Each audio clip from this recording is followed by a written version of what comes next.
사랑받은 후궁, 죄인이 되다. 중종의 총애를 받은 경빈 박씨. 왜 사약을 받았을까? 왕이 가장 사랑한 여인. 하지만 끝내 죄인이 되어 사라진 이름. 그녀는 왕비가 아니었습니다. 그러나 누구보다 왕의 곁에 오래 머물렀고 왕의 첫 아들을 낳은 여인이었습니다. 사람들은 말했습니다. 중전의 자리는 그녀의 것이 될 것이다. 그러나 세상은 그렇게 흘러가지 않았습니다. 이야기는 단지 사랑만으로는 다 설명되지 않습니다.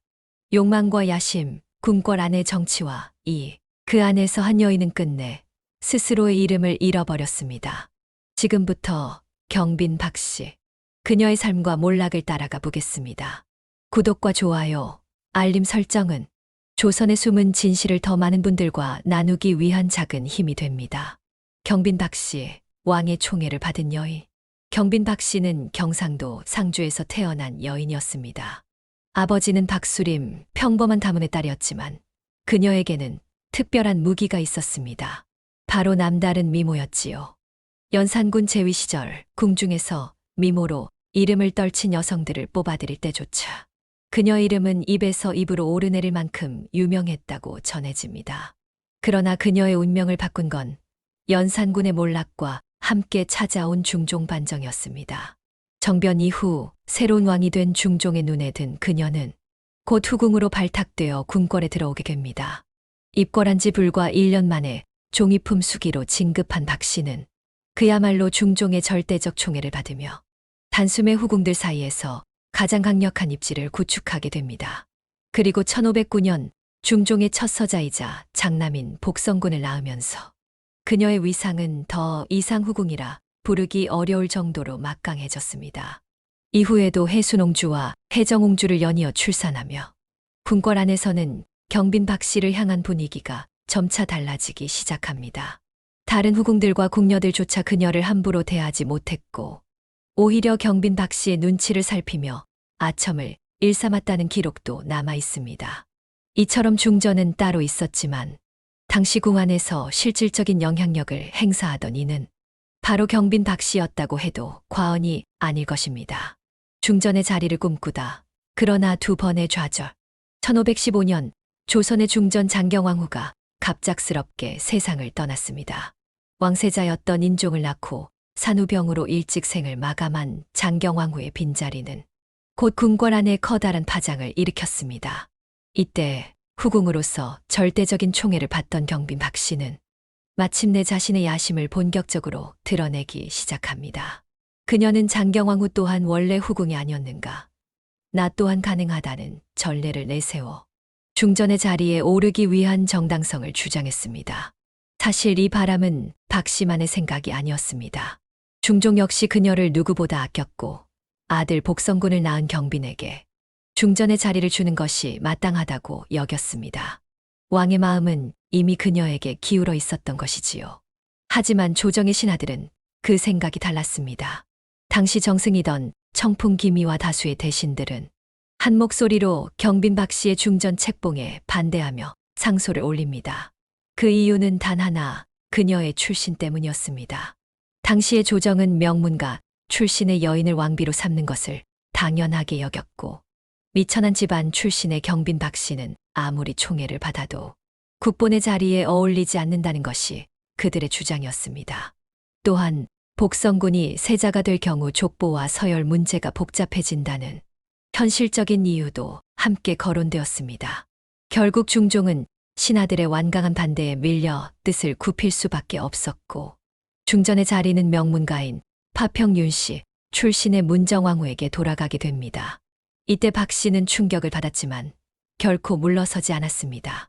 이후에도 한 차례 더 중전 자리를 노릴 기회가 있었으나 그때 역시 같은 이유로 거절당하며 경빈 박씨는 두 번의 좌절을 겪습니다. 사랑받는 후궁에서 실질적 권력자로까지 올라섰지만 출신이라는 단 하나의 이유로 그녀는 끝내 중전의 문턱을 넘지 못했던 것입니다. 복성군을 세자로 그러나 뜻을 이루지 못하다 중전의 자리에 오르지 못한 경빈 박씨는 그 다음으로 아들의 미래에 온 마음을 쏟기 시작했습니다. 자신이 사랑받는 후궁이라는 자리에만 안주하지 않고 자신의 아들 복성군을 조선의 세자로 만들고자 하는 강한 열망을 품었던 것입니다. 경비는 복성군이 중종의 장자라는 점을 앞세워 그가 세자가 되는 것이 당연하다고 믿고 있었습니다. 심지어 궁 안에서는 경빈이 중국 못지않은 대우를 받았고 복성군 역시 일찍부터 많은 이들의 주목을 받는 인물이었습니다. 하지만 1520년 경빈 박씨의 꿈은 큰 벽에 가로막히게 됩니다. 바로 문정왕후가 낳은 원자가 세자로 책봉된 것입니다. 중종은 비록 경빈을 총애했지만 정치적 안정을 택했습니다. 영문가 출신 문정왕후의 아들을 세자로 삼는 것이 조정의 기류와 조화를 이루는 길이라 판단한 것이지요. 복성군의 세자 책봉이 무산되자 경빈의 입지는 점차 흔들리기 시작합니다. 그녀가 가진 권세와 영향력을 경계하는 이들이 늘어나면서 점차 조정 안팎으로부터 압박을 받게 된 것입니다. 1522년에는 경빈의 지나친 권세를 경계하는 상소가 조정에 올라옵니다. 총애가 후궁 중에 으뜸이라 사정에 치우치면 정사가 누덕이 된다는 강한 표현이 담긴 상소였습니다. 이 무렵부터 기말로를 비롯한 문정왕후 측 세력이 경빈을 철저히 견제하기 시작하며 그녀는 궁중 권력의 소용돌이 속에 서서히 고립되기 시작합니다. 작서의 변, 궁을 뒤흔든 저주 사건, 1527년 봄 조선 궁궐에 전대미문의 사건이 발생합니다. 세자의 탄신일, 축하 분위기로 가득하던 궁중은 동궁 후원에서 발견된 끔찍한 물건 하나로 공포에 휩싸이게 됩니다. 눈과 귀가 불에 탄 쥐의 사체. 그 처참한 모습은 단순한 동물의 사체가 아니었습니다. 당시에는 누군가를 저주할 때 흔히 사용되던 방법으로 이 쥐는 세자를 저주하기 위한 부정한 물건으로 간주되었고 즉시 궁 전체에 대대적인 수사가 벌어졌습니다. 사건의 파장은 컸습니다. 조정 대신들은 이 저주의 배후로 경빈 박씨를 지목했습니다. 세자가 무너지면 가장 큰 이득을 볼 사람이 누구냐는 질문에 많은 이들이 중종의 장자 복성군을 언급했고 그 어머니인 경빈이 범인일 것이라는 의심은 점차 확신으로 굳어졌습니다. 궁녀들이 고문을 당했고 경빈의 처소를 취입하던 이들도 모조리 끌려가 문초를 받았습니다. 그러나 아무도 경빈이 지시했다는 증언을 하지 않았고 확실한 물증도 나오지 않았습니다. 중종은 이 상황에서도 경빈을 감싸며 말합니다. 의심만으로는 죄를 줄 수 없다. 그녀를 향한 애정은 여전했고 신하들의 상소에도 흔들리지 않았습니다. 하지만 분위기를 바꾼 인물이 있었습니다. 바로 중종의 어머니 자순대비였습니다. 자순대비는 경빈이 범인일 가능성이 높다고 판단했고 그 직접적인 계기가 된 것은 경빈의 딸 해순옹주의 궁녀들이 벌인 수상한 행동이었습니다. 궁녀들이 인형의 목을 베며 이렇게 죽이겠다고 중얼거리는 모습이 목격된 것입니다. 이것은 분명히 누군가를 저주하는 의식으로 해석되었고 그 인형이 세자를 상징했다는 의심이 확산되며 상황은 급변하게 됩니다. 결국 조정은 경빈을 계속 두둔하던 중종을 거세게 압박합니다. 중종은 고민 끝에 결단을 내립니다. 경빈 박씨와 복성군에게 패서인 명령을 내리고 두 사람을 궁에서 내쫓기로 한 것입니다. 그토록 총애했던 여인과 장자를 자신이 직접 내치는 결정. 중종의 마음속에는 얼마나 많은 번민과 후회가 뒤섞였을까요? 한때 중궁의 실세였던 경빈은 이 사건을 기점으로 끝없는 몰락의 길에 접어들게 됩니다. 가작인두의 변, 두 번째 저주의 그림자. 경빈 박씨의 삶에 다시 한번 어둠이 드리운 것은 1533년 그녀가 유배된 지 6년째 되던 해였습니다. 어느 날 세자에 거쳐 근처에서 기이한 물건이 발견되었는데 그것은 종이로 만든 사람의 머리, 이목구비가 정교하게 묘사된 인형이었고 그 옆에는 세자를 능지할 것, 중전을 참할 것이라는 섬뜩한 저주의 글귀가 새겨진 목패가 함께 놓여 있었습니다. 이 충격적인 사건은 조정에 큰 파문을 일으켰고 사건은 가작인두의 변이라 불리며 세자를 향한 두 번째 저주 사건으로 기록됩니다. 철저한 조사가 시작되었고 그 과정에서 뜻밖의 인물이 범인으로 지목됩니다. 바로 경빈 박씨의 사위, 즉 혜정옹주의 남편인 홍연이 이 사건을 주도한 인물로 지목된 것입니다. 조정 대신들은 이를 단순한 개인의 일탈로 보지 않았습니다. 홍연의 배후에 누군가가 있다는 점에 주목했고 그 중심에는 유배지에 있던 경빈 박 씨가 있다고 판단했습니다. 경빈이 사위를 사주해 세자와 문정왕후를 몰살시키려 했다는 것입니다. 당시 조정은 이 사건을 단순한 궁중 불상사가 아니라 왕실 전체를 뒤흔들 수 있는 반역 사건으로 간주했습니다.